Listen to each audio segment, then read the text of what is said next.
Hello student, welcome to my another video. तो इस video में बात कर रहे हैं मैं सॉल्व कराऊंगा क्लास 10th सीबीएसई बोर्ड का पेपर एक सॉल्व कराने वाला हूं, मल्टीपल चॉइस क्वेश्चन। और ये हमारा जो है सेट 3 है। एंड यहाँ पे कोड दे रखा है आपको 33 ठीक है। तो मल्टीपल चॉइस क्वेश्चन करेंगे, 20 क्वेश्चन है। देखो कितनी देर में कर पाते हैं एंड उससे आप मैच कर सकते हो कितना आपका सही है। देखो फर्स्ट वाला क्वेश्चन देख लो, काफ़ी इजी क्वेश्चन है। एक बैग कंटेन 3 रेड बॉल, एक बैग में 3 रेड बॉल हैं, 5 वाइट बॉल हैं एंड 7 ब्लैक बॉल हैं। तो यहाँ पे टोटल जो बॉल होंगी क्या हो जाएंगी, टोटल टोटल बॉल कितनी हो जाएंगी, टोटल बॉल कितना हो जाएगा बेटा, 3 और 5 8 और 7 कितना हो गया 15। ठीक है। अब यहाँ पे क्या बोल रहा है, the probability that the ball drawn from the bag at random will nether B red, वो रेड नहीं होनी चाहिए और ना ही क्या होनी चाहिए, ब्लैक होनी चाहिए। तो रेड को मैं हटा दूँ एंड मैं ब्लैक को हटा दूँ, तो क्या बच रही है, वो बॉल सिर्फ वाइट बॉल बच रही है। तो वाइट बॉल की प्रोबेबिलिटी क्या होगी, तो पी डब्ल्यू क्या हो जाएगी, फेवरेबल आउटकम कितनी है 5 एंड टोटल आउटकम कितनी है बेटा 15। सोल्व आउट करूँगा तो 1/3। इसका क्या होगा, ए वाला आंसर। ठीक है, समझ में रहा है क्या आंसर होगा इसका, ए आंसर होगा। ठीक है। अब आते हैं सेकंड पार्ट में, the probability of getting a egg bad egg की जो प्रोबेबिलिटी है in a lot of 400 egg, 400 egg के लॉट में कितनी है 0.045। The number of goods egg in the lot, तो कितने अच्छे एग होंगे। अभी मैं यहाँ पे आप करूँ जैसे probability of not good egg की करूँगा तो यही तो होगा favourable outcome, favourable outcome upon total outcome. तो नॉट गुड ये तो प्रोबेबिलिटी दे ही रखी है उसकी 0.045 अपॉन इसका नंबर नहीं पता तो एन से रिप्रेजेंट कर लूँ इसे। टोटल कितना दे रखा है 400 एग दे रखा है, इसको हम क्रॉस मल्टीप्लाई कराना है बस। तो एन इजिकल टू क्या आ जाएगा 0.045 इंटू 400। देखो 5 4 जा 20 का 0 कैरी 2, 4 4 जा 16 और 2 18 का 8 कैरी 1 एंड ये तो 0 रहेगा 1। ठीक है, कितना है इतना। अभी देखो 2 जीरो से इस पॉइंट को रिमूव करूंगा, पहले तो मैं 4 से सिर्फ मल्टीप्लाई कर रहा हूँ तो यहाँ पे पॉइंट आ रहा है।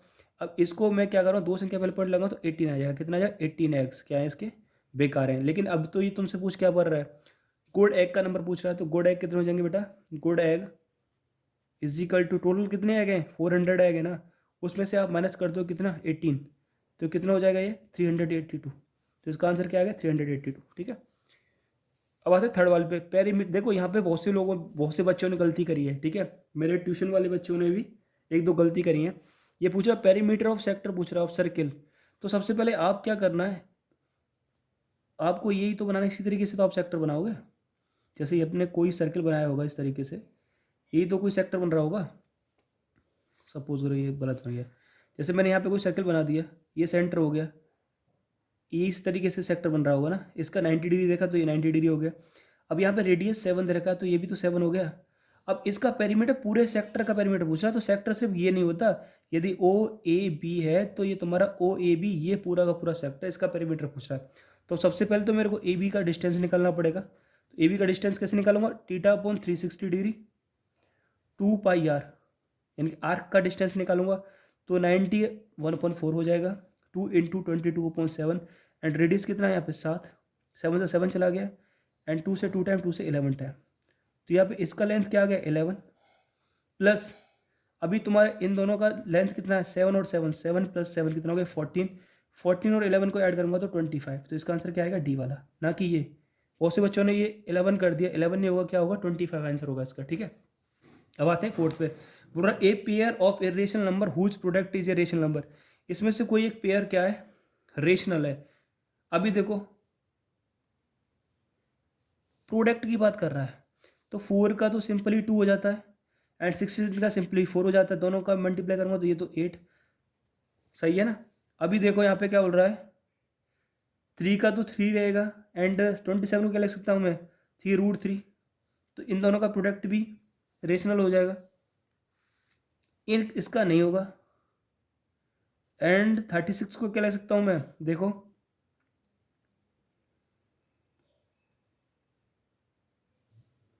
यानी कि इसमें तो 2 आ गए आंसर। 4 का तो सिंपली 4 हो गया, 2 का 2 हो गया, इन दोनों का भी क्या हो रहा है मल्टीप्लाई करूंगा इन दोनों को, तब भी मेरा रेशनल नंबर बन जाएगा। ये तो अजीब ही क्वेश्चन है, इसमें से कोई कर लो, ए कर लो, सी कर लो, एडिस कर लो, 36 का तो सिंपली 6 है, ये इसका नहीं होगा। इन दोनों में से कोई एक आंसर होगा, जिसने भी कोई एक आंसर करा होगा उसका सही है, ठीक है। अब आते हैं फिफ्थ वाले पे। देखो, maximum number of common tangent that can be drawn to circles intersecting two distant point. इसमें 4 आएगा बेटा, ठीक है। बहुत से लोगों ने एक कर दिया है, गलत है एक जो जिसने करा है। From a point of a ground which is 30 metre away from the foot of vertical tower. देखो एक टावर देखिए, वर्टिकल टावर, ठीक है। इस तरीके से मैंने एंगल ऑफ एलिवेशन बनाया है, समझ में आ रहा है। तो हाइट पूछ रहा है, इसका डिस्टेंस कितना बोल रहा है 30 मीटर पे, एलिवेशन कितना बना रहा है 60 डिग्री। तो 10 का यदि मैं यहाँ पे फॉर्मेशन यूज करूँगा 10 60 डिग्री, तो क्या हो जाएगा H/30। 10 60 क्या होता है √3, तो 30√3 इसका आंसर हो जाएगा, बी वाला हो गया, ठीक है। इसको इजी, ये तो इजी है। फॉर्मूला क्या होता है, LCM into HCF is equal to first number into second number. NCERT पूरा का पूरा पेपर NCERT बेस आया, और मैं यही बोल रहा था कि NCERT से ही आएगा। ज़्यादा तुम एक्स्ट्रा मत पढ़ो, लेकिन बहुत लोगों ने पेपर बिगाड़ा है एक्स्ट्रा पढ़ने के चक्कर में। अब देखो LCM तो यहाँ कितना दे रखा है, क्लियर बोल रहा है कि SCF ये रहा, LCM कितना है 252 इंटू K। SCF कितना है आपका 40। अब फर्स्ट नंबर कितना है आपका 2520 इंटू सेकेंड नंबर क्या है आपका 6600, ठीक है। बस के की वैल्यू फाइंड करनी है, तो इसे सॉल्व आउट करना पड़ेगा। सॉल्व आउट करेंगे तो सिंपल से, इससे ये 10 टाइम चला गया, इससे 0 टाइम चला गया, 4 से 4 1 जा 4, 4 6 जा 24, 4 5 जा 20, 1650। ए वाला इसका क्या हो गया आंसर, ठीक है। 8th पे आ जाते हैं। बोल रहा है कि the mean of 5 number is 15। 5 numbers का मीन कितना दे रखा है आपको 15 दे रखा है। If we include 1 more number, इसमें मैं एक और नंबर ऐड कर देता हूँ। The mean of 6 number becomes, 6 नंबरों का मीन कितना हो जाता है 17 हो जाता है। द इंक्लूड नंबर, जो नंबर ऐड किया वो क्या होगा। सपोज करो पहले 5 नंबर का जो मीन है वो कितना है 15 है, पहले 5 नंबर्स का। तो अभी मैं क्या कर रहा हूँ, लेट मैंने कौन सा ऐड किया, लेट द नंबर बी क्या है एक्स, क्या मैंने करा एक्स किया। तो 5 नंबर का जो मीन है वो टोटल कितना सा हमारा है 15। तो 15 में मैंने क्या ऐड किया, एक्स ऐड किया। तो ये क्या हो गया टोटल नंबर, अब यहाँ पे 6 हो गया ना, समझ में आ रहा है। टोटल नंबर क्या हो गया 6 हो गया। अब 6 को ऐड करने से मीन बदल गया, क्या बोल रहा है, अब मीन कितना हो गया 6 नंबर्स का 17 हो गया। तो यहाँ 17 के बराबर ही तो होगा ये, सॉल्व आउट करने पर। नहीं समझ में आ रहा, 15 प्लस एक्स हो गया। अब यहाँ पे ये टोटल सम बोल रहा है, क्या बोल रहा है टोटल सम बोल रहा है इसका।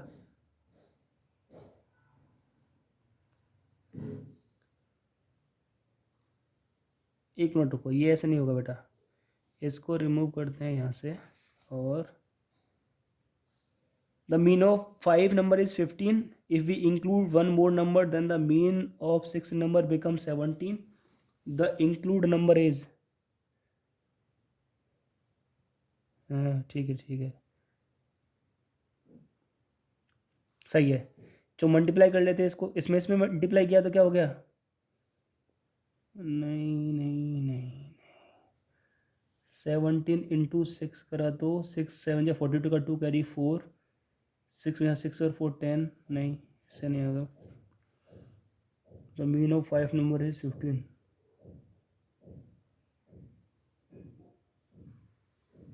हाँ एक्चुअल नंबर निकालना पड़ेगा यहाँ, ये नहीं, ये फॉर्मेशन नहीं बनेगा बेटा, गलत है ये। देखो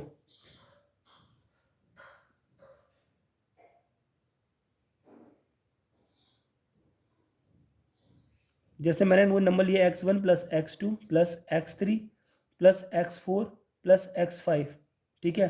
ये कितने 5 नंबर हो गए ना, इसका जो मीन है वो 15 है। तो ये तुम्हारा x1 plus x2 plus x3 plus x4 plus x5 किसके बराबर होगा, ये 75 के बराबर होगा। सही है। अब इसने बोला कि इसमें एक और नंबर ऐड कर दिया, एक और नंबर ऐड करने पर क्या हो जाएगा ये, अब इसका सम तो कितना हो गया 75 हो गया ना, इसमें एक और नंबर ऐड किया तो मैंने x6 ऐड कर दिया, ठीक है। ये 6 से डिवाइड करो, ये 17 के बराबर है। अब ठीक है, तो अब इससे मल्टीप्लाई करूँगा तो ये कितना हो जाएगा 6 का 6 7 102, तो फिर 75 प्लस x6, तो x6 क्या हो जाएगा तुम्हारा, इसे सोल्व आउट कर लो। 102 में से 75 घटा तो 12 में से 5 गया तो 7, तो यहाँ कितना हो गया, यहाँ रह गया बेटा तुम्हारा 9 2 27। ये वाला हो गया, ठीक है। अब आते हैं 9th में, बोल रहा है ये जो पेड़ दे रखा है वो किसका सॉल्यूशन है। देखो एक्स अपॉन, एक्स को नहीं यूज़ कर रहा है, वही फॉर्मुलेशन यूज़ करना है, तो 1 अपॉन क्या हो जाएगा -3। अब देखो इजिकल टू 2 अपॉन, इसको मैं इधर लेके आऊँगा तो माइनस का 6 हो जाएगा, एंड ये 5 ऑलरेडी है, 5 अपॉन -1। तो इसमें देखो तो ये पहली दोनों सेम है, क्या है ये दोनों सेम है। कैसे सॉल्व आउट करूँगा, तो -1/3 equal to -1/3 not equal to -5/1। तो ये किसका हो गया, पैरेलल लाइन का। क्या हो गया, पैरेलल लाइन का। पैरेलल लाइन में क्या होता है, नो सॉल्यूशन, इसका आएगा नो सॉल्यूशन, ठीक है।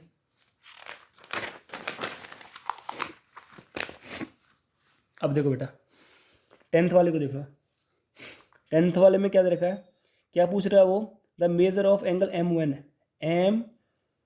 इसको पूछ रहा है। अभी तुम्हें पता है कि यहाँ से लेके यहाँ तक ये 70 दे रखा है, एंड ये पूरा 90 डिग्री होता है, तो ये कितना हो जाएगा 20 डिग्री, क्योंकि ये रेडियस है तो ये भी क्या होगा 20 डिग्री होगा। तो 20 क्या हो गया 40, और ये ट्रेंगल है, ट्रेंगल सेम प्रॉपर्टी यूज़ करूँगा तो ये कितना होगा 40, 180 में से घटाऊंगा तो 140 डिग्री, क्या होगा 140 डिग्री। बी वाला इसका आंसर हो गया, ठीक है। अब इसको देख लो 11th वाले को, इसमें दो तरीके से कर लो आप, तुम्हारी मर्जी। एक तो डायरेक्ट एडिटिव होती है, क्या होती है, AB upon AD equal to BC upon DE। तो AB क्या हो गया तुम्हारा, ये तो दे नहीं रखा, AD और BD दे रखा है, AD और BD दोनों को ऐड करूँगा तो कितना हो जाएगा 5, तो 5 अपॉन AD कितना है 2 इजिकल टू BC दे रखा है आपको 7.5 अपॉन क्या निकालना तुम्हें, DE तो निकालना है, तो 2 से क्रॉस मल्टीप्लाई करूँगा तो 5DE इजिकल टू कितना हो जाएगा 15, तो DE इजिकल टू क्या हो जाएगा 3, क्या हो जाएगा 3, सही है। अब 2 डाइस आर थ्रोन टुगेदर, दो डाइसों को एक साथ फेंचा गया, the probability that they show different number. देखो सेम नंबर कब शो करेंगे, जब 1,1 होगा, 2,2 होगा, 3,3 होगा, 4,4 होगा, 5,5 होगा, एंड 6,6 होगा। इसी कंडीशन पे ही तो वो शो होगा। तो बाकी जो बची हुई उस पर तो डिफरेंट ही नंबर होंगे। तो ये कितने नंबर है 1 2 3 4 5 6, 6 को हटा दो बस, तो 30 अपॉन कितना हो जाएगा 36, सोल्व आउट करोगे जैसे 5/6 आएगा इसका आंसर। ये हो गया बी वाला, ठीक है। अब आते हैं 30 पे, क्या बोल रहा है वो, if sine alpha equal to √3/2 है and cos beta equal to √3/2 है, तो टेन अल्फा टेन बीटा निकाल। इजी क्वेश्चन है। जैसे मैंने यहाँ पे ट्रेंगल बना दिया, ठीक है, यदि मैं इसको क्या मान लेता हूँ अल्फा मान लेता हूँ, तो इसके अकॉर्डिंग ऊपर क्या होता है साइन थीटा, परपेंडिकुलर पर हाइपोटेन्यूज होता है, तो परपेंडिकुलर तो √3 ये हो गया एंड हाइपोटेन्यूज 2 हो गया। इसके अकॉर्डिंग इसे कैसे निकालूंगा मैं, देखो 2 का स्क्वायर हो गया 4, माइनस करूंगा इसका स्क्वायर 3, तो ये क्या हो गया 1, क्या हो गया 1। इस हिसाब से टेन अल्फा क्या हो गया मेरा, टेन अल्फा क्या होता है परपेंडिकुलर अपॉन बेस होता है, तो परपेंडिकुलर हो गया मेरा क्या √3 एंड बेस हो गया 1, ये हो गया।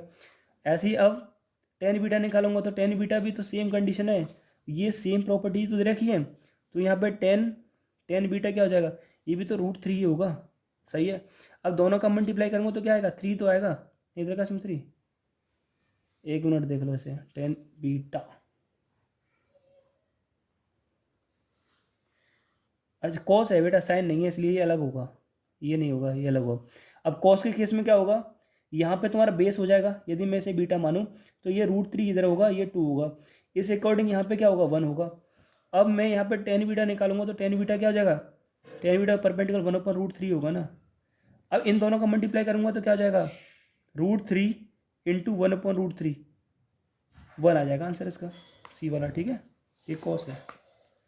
अब आते हैं इस पे 14 पे, what should be added from the polynomial, ये आपको पोनोमियल दे रखा है, इसमें क्या ऐड करें, that 3 is the zeros. Zeros कब होता है, जब इसमें 3 वैल्यू पुट करने पर इसका क्या आ जाए 0 आंसर आ जाए।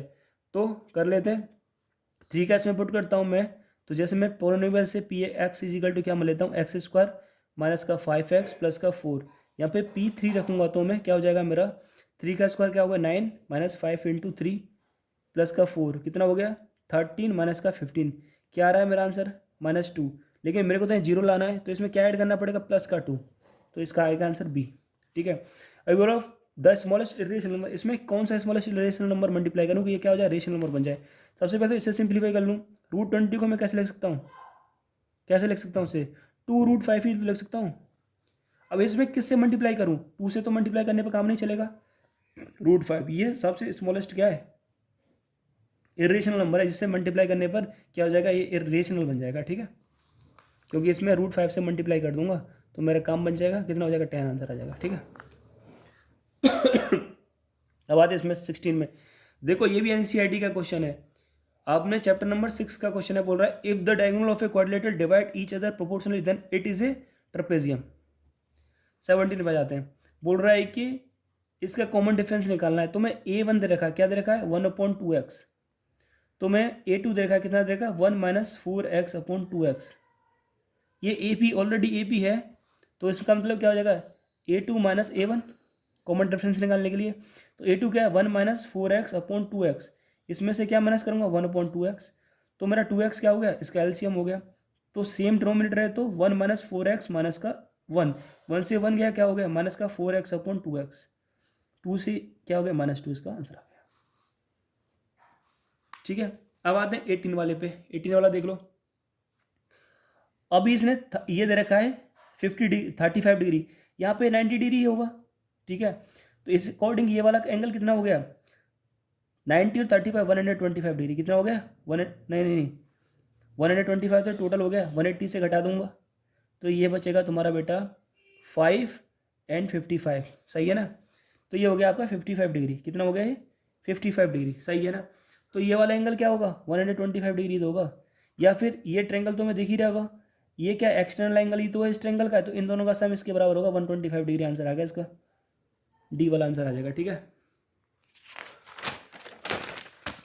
अब आते हैं इस केस पर, देखो क्लियर बोल रहा है, क्या बोल रहा है 90 वाला क्वेश्चन देखो, बोल रहा है कि आपको एक क्या दे रखा है लाइन सेगमेंट दे रखी है जिसका 1.8 दे रखा है ये बी दे रखा है, ये इंटरनली रेशियो क्या कर रेशियो से क्या डिवाइड कर रहा है 1:2 में डिवाइड कर रहा है, एंड क्या उसका ये पॉइंट होगा, देखो मैं यहाँ पे एक लाइन सेगमेंट खींच लेता हूँ, इसका पॉइंट ए हो गया, क्या हो गया 1,2, बी पॉइंट हो गया इसका -1,1, कोई पॉइंट है सपोज करो पी पॉइंट मान लेता हूँ, उसे 1:2 में क्या कर रहा है डिवाइड कर रहा है, तो इस पॉइंट की पॉइंट क्या होंगे, देखो फॉर्मूला ये सही है, m1 × x2 + m2 × x1 m1 + x2, formula तो सही है, यही फॉर्मूला यूज़ करूंगा मैं इसमें, तो m1 क्या हो गया मेरा 1 × x2 क्या हो गया -1 प्लस m2 कितना हो गया मेरा 2 एंड x1 कितना हो गया 1 अपॉन 1 और 2 कितना हो गया 3, ठीक है, दोनों को सोल्व आउट कर रहा हूँ, देखो -1 एंड इसका मल्टीप्लाई करूँगा तो +2, तो -1/3 आ गया, क्या आ गया इसका 1/3 कॉमा,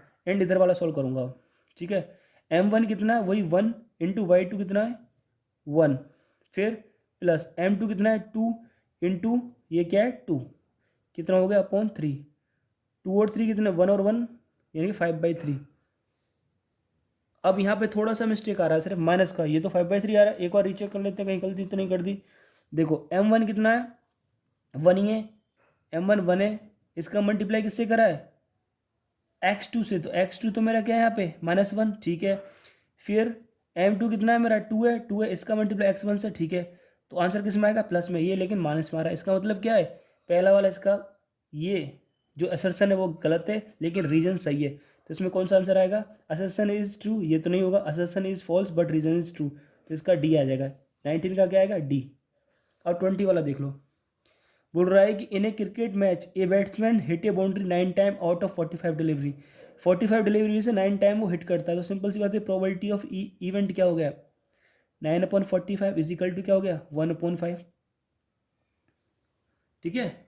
अच्छा अब प्रोबेबिलिटी ऑफ नॉट ई क्या हो जाएगी 1 - 1/5, क्या हो गया ये 4/5, तो इसका मतलब ये तो सही दे रखा है, असर्शन तो ठीक है, रीजन भी ठीक है, दोनों ही सही केस है, इसी के अकॉर्डिंग आता है, ठीक है, पी + P0 1 के ही बराबर होता है, तो इस केस में क्या हो जाएगा बेटा दोनों ही सही है, तो मेरा क्या हो जाएगा both assertion A and reason is correct, तो इसका ए आ जाएगा आंसर। सो होप कर रहा हूँ पहले 20 मल्टीपल चॉइस हो गए, आपको अच्छे समझ में आ गए होंगे, आपने मैच कर लिए होंगे कौन से आंसर आएंगे। मिलते हैं अब नेक्स्ट वीडियो में इसके सेक्शन बी के साथ।